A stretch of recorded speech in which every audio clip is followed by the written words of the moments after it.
പിടിച്ചു തരണമെന്ന് പറയാനായിരിക്കും വന്നത്. അമ്മാവനാരാ? ശിക്കാരി ശംഭുവാ?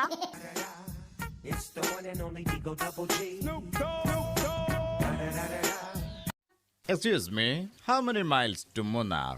ഈശ്വര, പെട്ടു. ഇത് ഇംഗ്ലീഷ് ആണല്ലോ. Munnar, എത്ര മൈൽസ് ഉണ്ട്? സായിപ്പേ, there is no miles in Munnar. Some anas, kaduvas and കാട്ടുപന്നീസ്. No miles.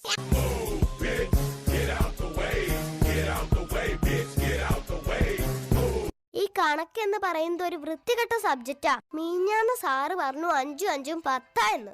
ഇന്നലെ അതേ സാറ് തന്നെയാ പറയുന്നത് 7 3 10 എന്ന്. ഇന്നാ സാറ് വീണ്ടും പറയാ 8 2 10 എന്ന്. എനിക്ക് അങ്ങോട്ട് ചൊറിഞ്ഞു വന്നതാ. ഞാൻ പരീക്ഷ എഴുതാതെ ഇറങ്ങിപ്പോന്നു. മനുഷ്യനായ ആദ്യം വാക്കിന് സ്ഥിരത വേണം.